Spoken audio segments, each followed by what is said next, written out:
So today we are going to do doctrine of separation of powers. The doctrine of separation of powers. Separation of powers को हम short form में SOP भी बोलते हैं. तो जो doctrine of separation of powers was propounded by the French philosopher Montesquieu.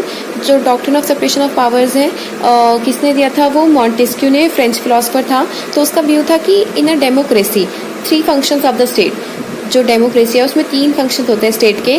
First is law making, second is law implementation and third is law adjudication. तो ये जो 3 फंक्शंस हैं, not to be in the hands of single individual और institution. ये जो 3 functions हैं ये किसी भी एक इंडिविजुअल के पास नहीं हैंड ओवर करना चाहिए या एक इंस्टीट्यूशन के पास हैंड ओवर नहीं करना चाहिए. इन तीनों फंक्शंस को डिस्चार्ज करना चाहिए 3 डिफरेंट ऑर्गन्स पे. मतलब एक फंक्शन एक organ, next different organ, third different organ. So some important points. SOP cannot be completely feasible in a parliamentary system.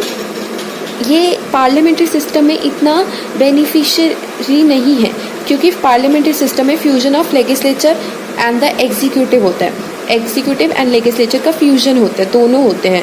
But Indian constitution, लेकिन जो हमारा इंडियन कॉन्स्टिट्यूशन है उसमें आर्टिकल 50 के under provides for separation of judiciary from the executive. ये provides करता है कि ये जुडिशरी को एग्जीक्यूटिव से अलग कर देता है, सेपरेट कर देता है. Doctrine of SOP is very much practice in a presidential system, but doctrine of SOP can be very much practice in a presidential system में ये बहुत बेनिफिशियरी होता है. Next we are going to do is doctrine of checks and balances.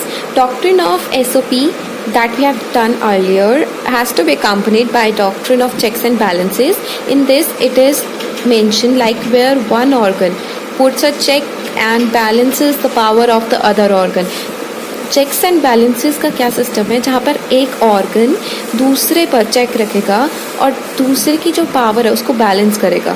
So this is the doctrine of checks and balances where it balances and checks the power of other organs. So under the doctrine of checks and balances, we'll see the checks and balances under the US system. First is legislative check on the executive and judiciary. जो legislative check करता है executive और judiciary पे, all the international treaties and agreements signed by the US president or on his behalf has to be ratified by the Senate. जो इतनी भी international treaties होती हैं और agreements होती हैं जो US president साइन करता है वो सेनेट उसको बाद में चेक करता है. और जितना भी appointments done by the US president has to be ratified by the Senate. And जितना भी अपॉइंटमेंट्स यूएस प्रेसिडेंट मेक करता है उसको भी सेनेट रेटिफाई करता है.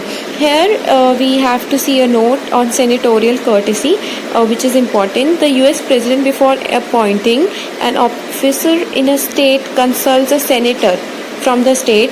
जब भी यूएस प्रेसिडेंट किसी भी ऑफिसर को अपॉइंट करता है तो पहले वो कंसल्ट करता है जो स्टेट का सेनेटर होता है उससे. If he belongs to his political party and then the approval of the senator which is to be considered as the approval of the Senate as a whole. तो जो senator अगर approve कर देता है तो उसका जो अप्रूवल है that will be considered as the approval of the Senate as a whole. The US Congress can pass resolutions to impeach.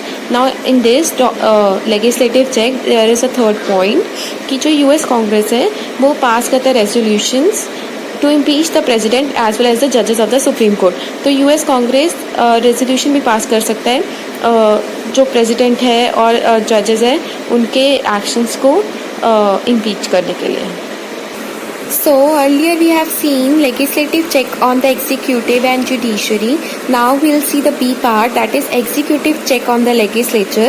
So in this, after a bill is passed by the US Congress, जब US Congress एक bill pass कर देती है, US President can give its assent or can use his veto power, that is he can send back the bill to the House where it had originated with his remarks within 10 working days.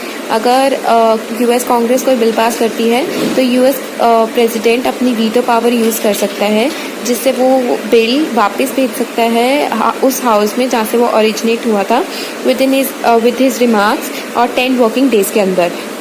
C part will see that judicial control over the executive and legislature. The judiciary can declare an executive decision or a law passed by the US Congress as invalid. जो judiciary है वो एक executive के decision को या फिर कोई law पास किया है तो उसको यूएस कांग्रेस के थ्रू तो उसको इनवैलिड डिक्लेयर कर सकती है अगर वो if it is not in according with the provisions of the constitution और लॉ, अगर वो कॉन्स्टिट्यूशन और लॉ के अकॉर्डिंग्स में नहीं है. So in this video what we have seen doctrine of separation of powers, doctrine of checks and balances, and under doctrine of checks and balances we have seen the checks and balances under the US system. Do like the video and tell me whatever doubt you have in the comment section. Thank you.